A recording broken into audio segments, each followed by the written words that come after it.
Vrindavan. As I mentioned on Monday, Wednesday, and Friday, I'm doing the Bhagavatam reading with the Bhakti Center's Rise group, and like 15, 20 people are there. We started studying the first canto, and we're not doing very detailed. Well, first canto is still pretty dense, so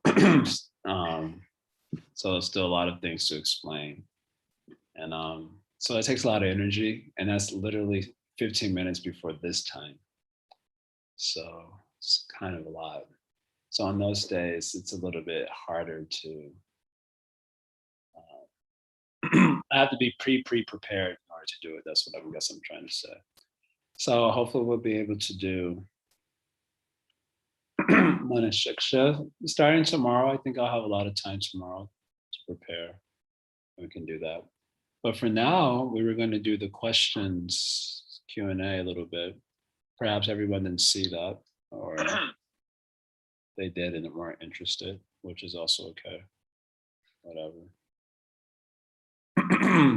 I wish I was better, a little bit better with the technology. I feel like an old man, useless.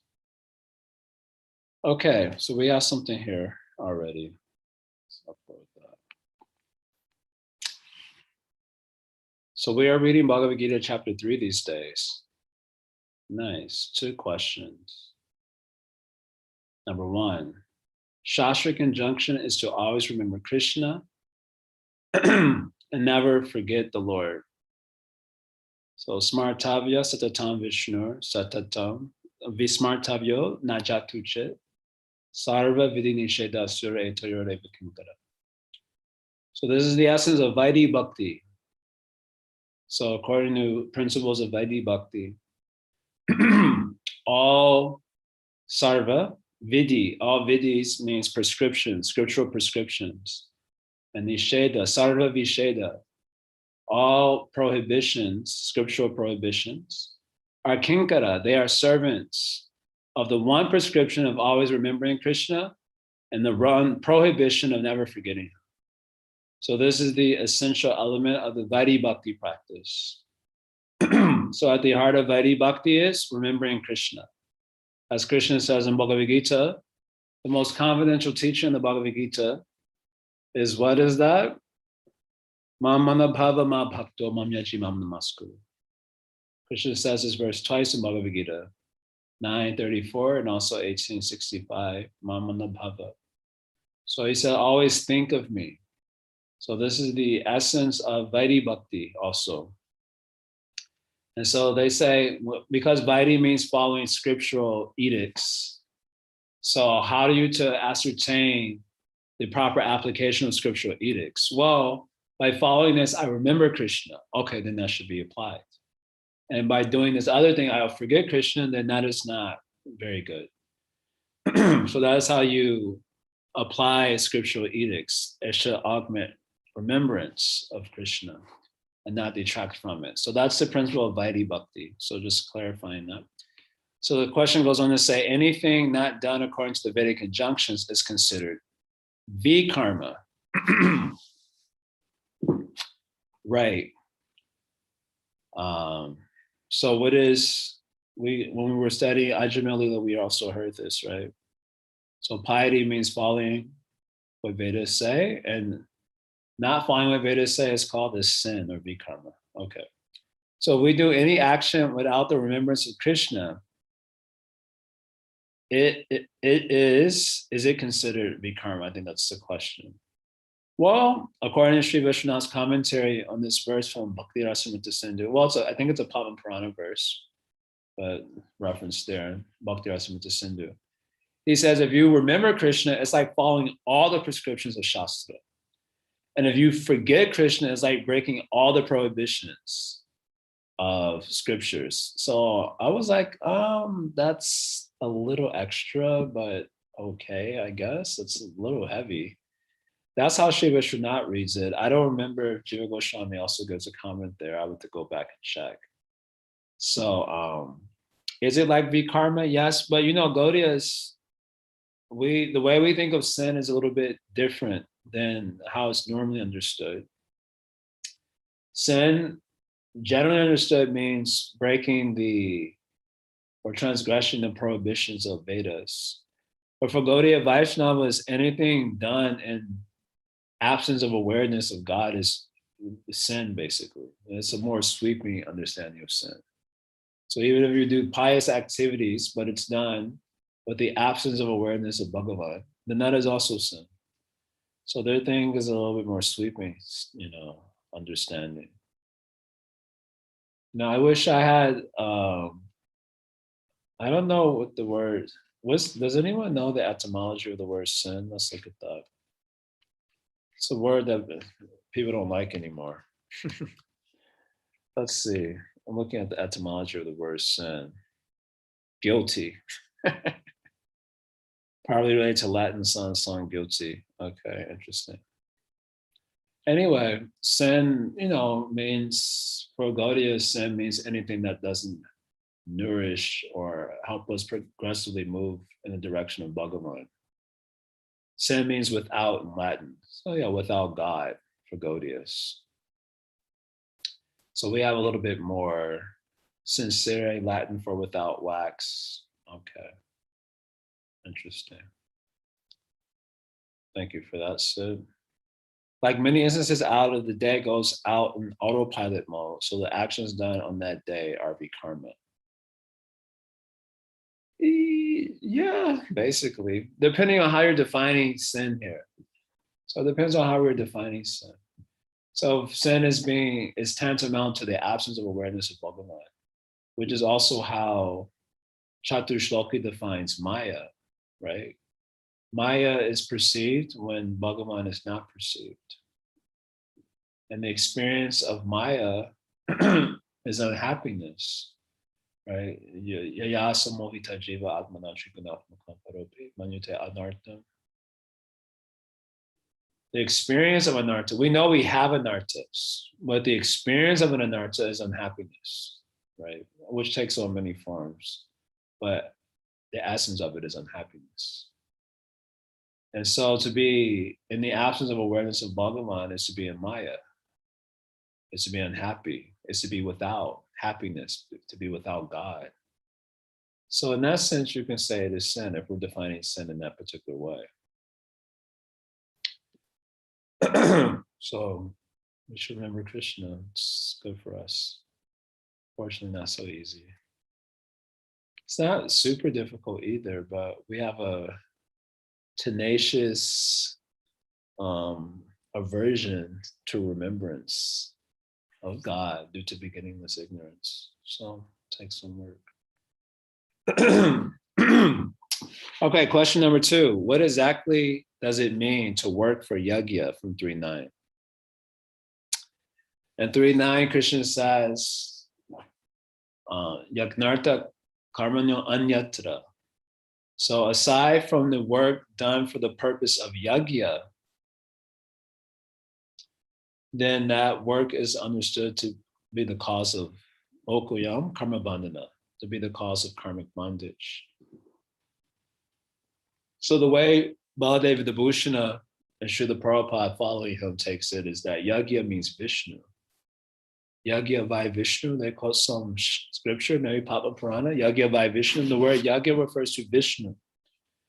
So the way Prabhupada and Baladeva Vibhushana take it is that work not done for the purpose of Vishnu is a cause of bondage, which is very harmonious with our bhakti concept. Only one type of work really breaks the bonds of karma. And that's the paradharma, that's devotion to God, sadhana bhakti. That sort of work breaks the bonds of karma. What is that nice verse from Srimad Bhagavatam? 4th canto, chapter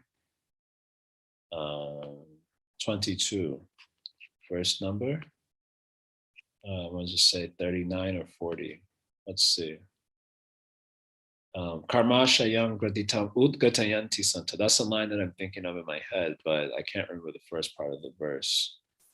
422. Let's see. It's been a while. Yeah, 39. Yeah. That's a very nice verse. So Sanat Kumara is answering the question of Prithu Maharaj. Prithu Maharaj asked question, what is the,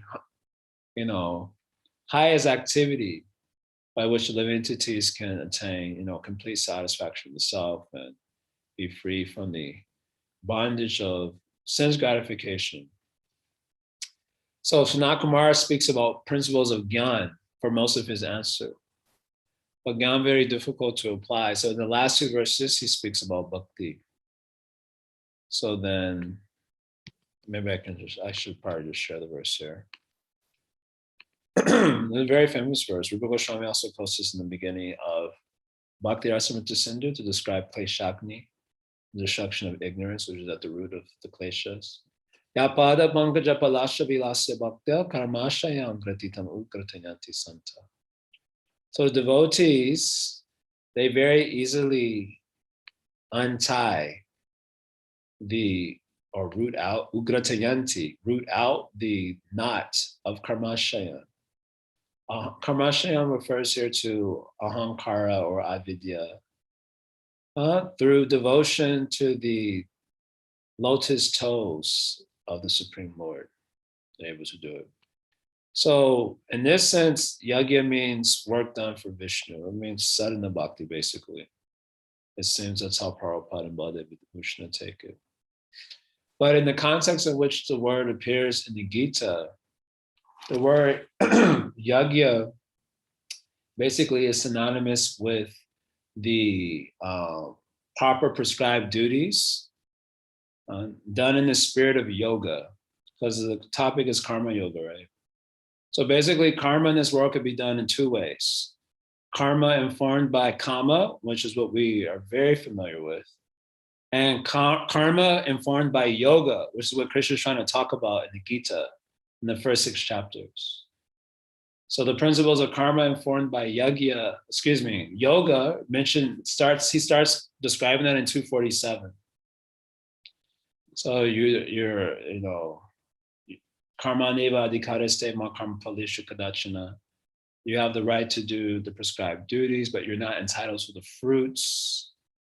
So in other words, usually when there's karma informed by kama, then you are very attached to the fruits, and you're also attached to your own sense of agency and action. And because of that attachment to your own sense of agency, you feel very deserving of the fruits. I deserve this. This belongs to me. So when you're doing it informed by yoga, you're not after the fruits of the activity. And you're also not attached to your sense of being the main agent, right? But there are other factors like the material body and the Paramatma. And the soul is apart from those factors. So I'm not really the main agent, and therefore I'm not really entitled to the fruit itself, nor am I after that particular fruit. And you look at dualities with a sense of equanimity of mind. So part of doing prescribed actions is various types of yajna. So when Krishna in 3:14, 15, he describes the circle of life. I like to call it like that. Evam pravartitam chakram, the circle of life that basically is being driven by yajna. Right? So he says at the top is God, from God comes the Shastra, from Shastra comes the duties of man. That's called karma. And all karma have basic yajnas required of them in order for them to, work, basically. And then from yajna comes, the natural resources. Rain is given as the example. From rain, the food grows. Then man, then the food turns into blood or semen, and then more humans come from that. And that way, they can do karma again, which is informed by yajna. And that way, the circle of life is turning on the principle of yajna. So Krishna ends the sequence in 3:15 by saying that the Akshara, who's the very source of it all, God, he is situated in the acts of yajna. So God is situated in the acts of yajna, which are ultimately coming from the scriptures, which are coming from him. So yajna is a way of, basically yajna is a way of communing with God, even in the work that you do, ultimately, because Krishna says he's found or situated in the acts of yajna. So we usually translate the word yajna as sacrifice. So I must have shared this, but I looked at the word sacrifice before. So the word sacrifice means to make holy. Usually when you hear the word sacrifice, because we've seen too many movies, we think it was like a bloodletting. Someone's hanging on some like cross or something, you just cut his organs out and bleeds to death. And somehow it has these very intense sort of images, kind of thing. But the word sacrifice means to make holy, Holy. So then I went and looked up the word holy, and the word holy means to make whole, basically. So sometimes the word yajna is also transferred as giving back. You're taking from the devatas who are providing so many natural resources, you're taking from other species, other humans, from the forefathers, from the rishis, and so on. So you have to give back. So the act of giving back is called yajna, and ultimately giving back to God, who is the very ground from which all these other entities are coming from, who are helping us to sustain our existence. So the word yajna means to give back. And in the giving back, you make things whole or complete. That's why any sort of relationship, our relationship with God, at the heart of it, but our relationship with other humans, other species, etc., there has to be a principle of yajna there. You have to give back. Otherwise, it causes the disintegration of the relationship, whether that relationship is with nature, with other humans, other species. That's why our society is going to hell, because there's no yajna. That's why it doesn't matter what TED Talks people are talking this, that, and the other. It doesn't really matter because people don't understand yajna. They have to give back. If you're not going to give back to God, which is the heart of yajna, then you have to give back to at least 5 other entities: the devas, the rishis, the forefathers, the humans, and the animals, the other species of life.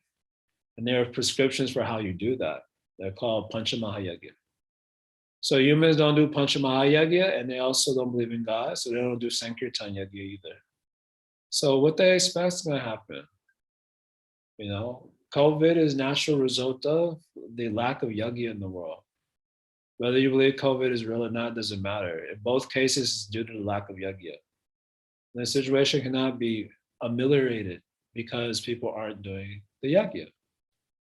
So yajna here means to offer back. So that means you're doing some prescribed duty in which you're offering back to appropriate entities. And God says he is ultimately situated in those acts of yajna, which means the more you do karma in the proper yajnas, the more you can uncover what's behind it all, which is God. God is ultimately behind everything.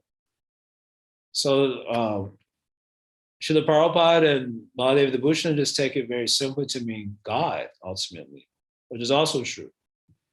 But if you're not that deep in relationship with God, then in your sacrifices that you do to honor the devas, your forefathers, the other humans, the other species of life, the rishis, you come closer to God.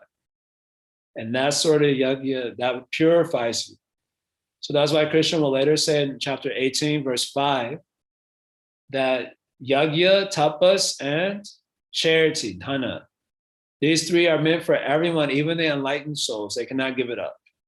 Even the enlightened souls cannot give up these 3 because it purifies even them. So the meaning of yajna is like this: to work for yajna. So work for yajna means like that. Either work for God or work for fulfilling that, work for honoring that relationship to existence. Now people are working against existence themselves. That's what is called as nihilism, right? Nihilism usually, I think in the old, like nihilistic philosophers, I think in their writings, they basically said nothing matters. Postmodern nihilism is a little different. Postmodern nihilism is more a reduction process where they say we're just XYZ. We're just a biological entity, or we're just a psychological entity. People, especially because scientism is a little bit on the rise these days, or it's been for a while. So people tend to express their nihilism as it's just this. They just reduce everything to like the simplest category, and it's just that it can't be anything else. So in this way, we are become at odds with a lot of the existence around us because of that. So we're working against existence in this way, and instead of for it. So God is ultimately existence itself, right? Satchit Ananda Vigraha. The word Sat means existence. So God is ultimately existence itself. And whatever we see that's existing, objects, people, animals, and so on, they exist because God is the very basis of their existence. So even in seeing them, you're actually experiencing God in a sense. Just like when you take peanut oil, you're experiencing peanuts also. So, and then experiencing anything, you're experiencing God, and to honor God by honoring that entity in a prescribed way, that is called yajna. If you do the yajna, you'll purify yourself, you come closer to the very heart of existence, which is God itself. So the work for yajna is a work in harmony with existence, ultimately in harmony with the laws of God. Or just to work for God. That is the easiest way how Prabhupada translated. But that's the best I can do now. Yoga is a very deep principle. It's not that's why Krishna says that even for the enlightened, it's required. It's a very deep principle. Should not work against existence. We should work in harmony with it. Ultimately, and God is existence itself. So we work in harmony with God. If you don't know who is God exactly, so you may get some insight to the principles that allow you to honor the environment, the devas, and so on. So then you work in harmony with that. It's very good. You're working for yajna. Otherwise, you're working against existence and useless problem. Okay, I hope that's all right. I did the best I could there. Sid says, question on differentiating the result of an action versus the intent of an action. For example, thinking of how Jasoda meant to please Krishna when putting him down to attend to the milk, but displeased him. Whereas Mushrika and Charan are meant to hurt Krishna, but pleased him because he enjoyed the wrestling, right? Should we prioritize the result of our actions being pleasing over intending to please others being Krishna plus Vaishnavas plus living entities, or and living Krishna, Vaishnavas, and living entities? So let me read that again. Should we prioritize the result of our actions being pleasing over intending to please others when push comes to shove, or vice versa? A very complicated question. I don't know the answer to this. When it comes to Krishna, because he knows the heart of the entity, so he is able to read that. So even if there is some discrepancy in the result, he can read, or he can read the result. He can read the intention, or even if the result is very nice, he can read the intention. So when it comes to Krishna, the intention seems to be the more important factor. The example often given is Duryodhana making very nice pandal, so much opulence, Krishna ignored it because he was averse to Vaishnavas, the Pandavas. Whereas he passed that pandal, just neglects it. He goes to house of Vidura, his great bhakta. His wife answers the door and feeds Krishna 3 banana peels, throwing out the banana because she was in ecstasy. And Krishna was eating that ecstasy, which was the banana pill, infused with her bhava.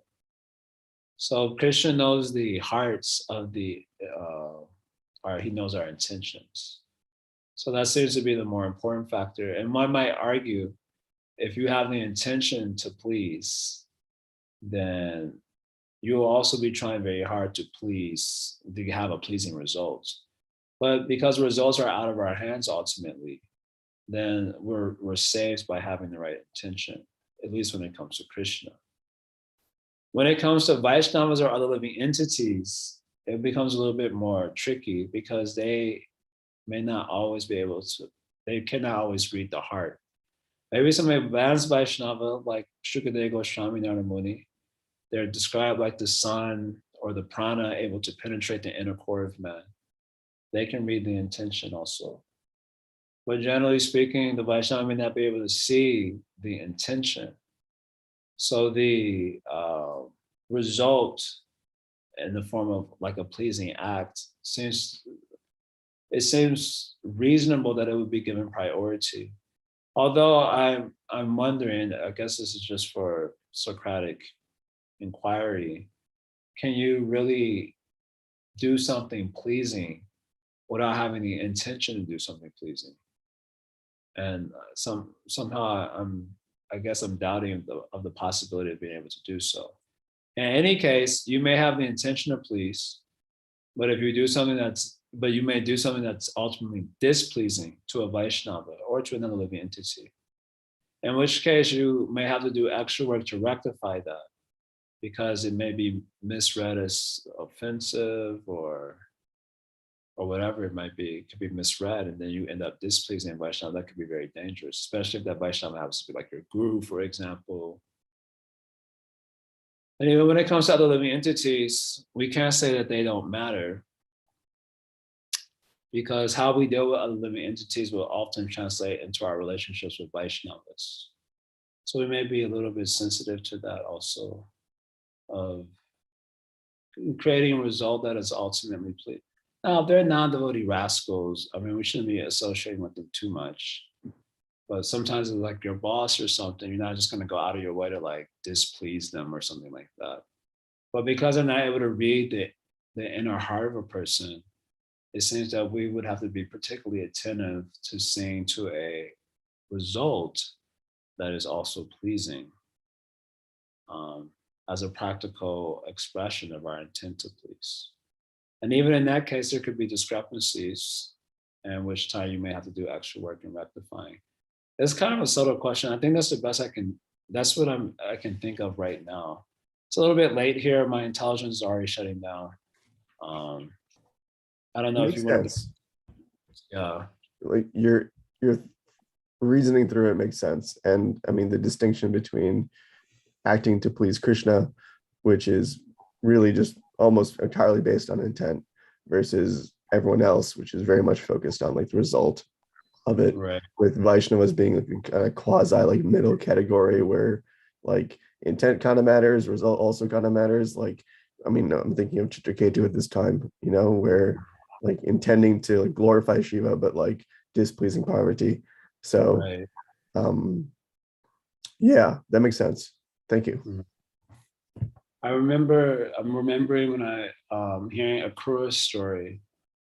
So Akrura, taking Krishna out of Braja to Kamsa.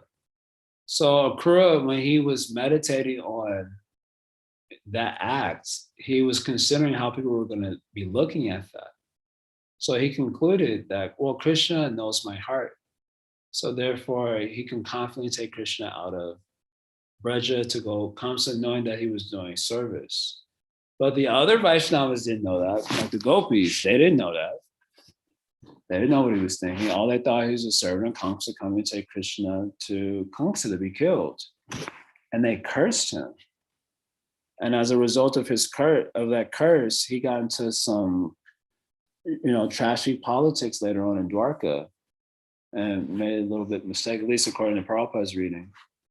So because he got cursed, because they didn't understand his intention exactly. They always saw as the results. You take him out of Vrindavan and most to get killed also. So he was cursed. So yeah, we might have to be a little attentive to that. We certainly can't say to them, oh, well, my intention was like this. They won't believe us also. They said, if your intention was like that, how come it didn't manifest practically? So yeah, I was remembering that also. Okay, Agape, maybe you have something to share. Hare Krishna Prabhu, so glad to have you back. My sincere obeisances.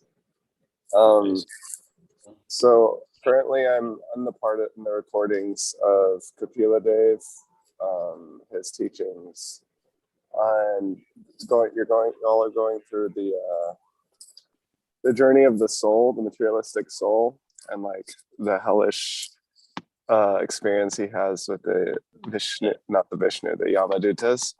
It is 31? And, yeah, I think so. Yeah, 30 or 31, around there. And it reminds me of, I think Prabhupada brings it up there too. He often will talk about in his purports how this human form of life is like our only chance. And if anybody doesn't take up this opportunity to start Krishna consciousness, then they have to start all the way back over, and they have to go through all the suffering and go through all the different species. And I have a question about that. Like, is that like an absolute statement? Because it seems to me like there's even times in Shastra where demons, retake birth and they take birth as humans, or on a conventional level, whenever devotees or anybody is trying to prove reincarnation, normally like there's like the psychohypnotherapy studies and different things, or kids who can acutely describe the death of a person that happened recently. So there seems to be, empirical proof of reincarnation. And also within Shastra, it seems that demons are retaking birth, even though they weren't, Krishna conscious or even following the Vedas. So I guess my question is Prabhupada saying like, generally, like, if you don't take advantage of this human form of life, you might have to go through all that? Or like, how should we take that?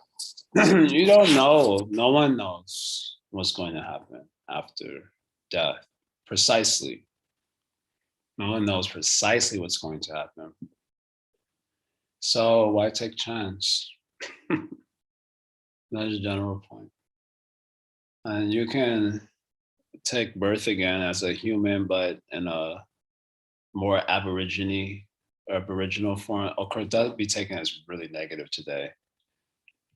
Like an uncivilized,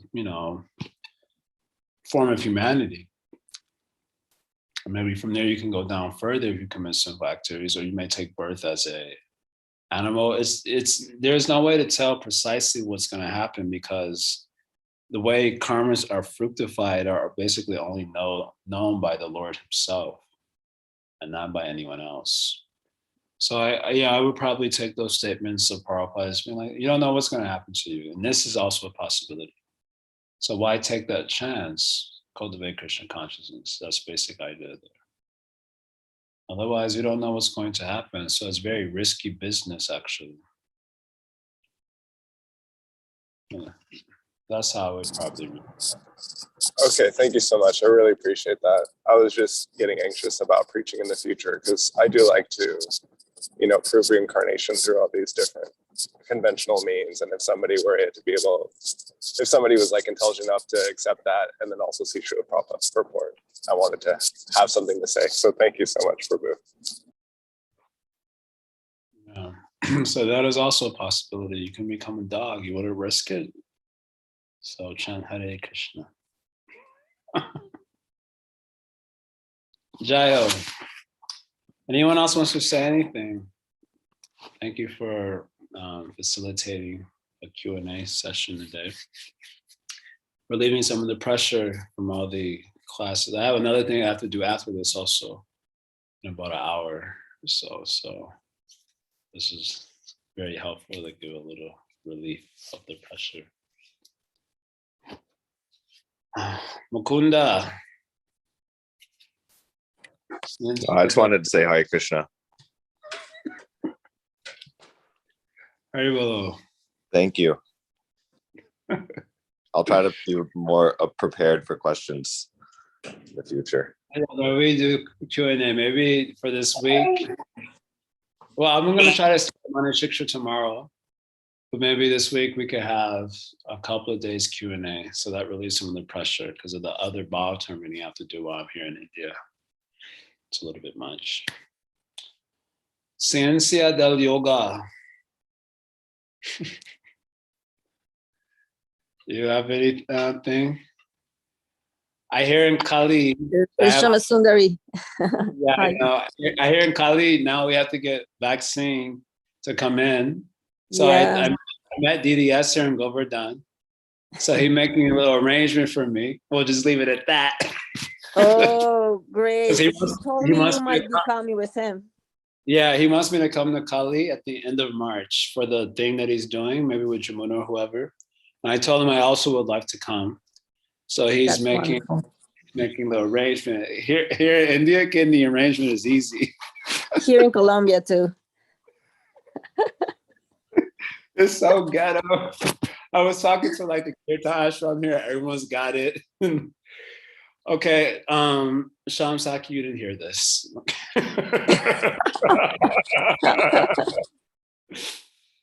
But yeah, so hope to see you soon. I told him I was missing you very much and would like to come, so he was very kind. I told him that it was now his service to the ashram to bring you down here. Nice. It was very nice meeting him here in Govardhan. We talked for like 2 hours along with Ujjwala, and it was very jovial. It was nice catching up after some years. Wow. Well, we'll have you here. That's very exciting. Has been many years. I know. And, this looks like a year of travel for me. I have a lot of travel on the schedule already. More to come. Jaya. Okay, so I'll see you guys tomorrow. Hopefully, we'll start the Manashiksha, very nice book for those interested in Braj Bhakti, which is what we're supposed to be about. So we get a little bit into that tomorrow. Thank you all so much for your continued enthusiasm. Hari Om Tat Sat. Srila Prabhupada Ki Jai. Om Nandi.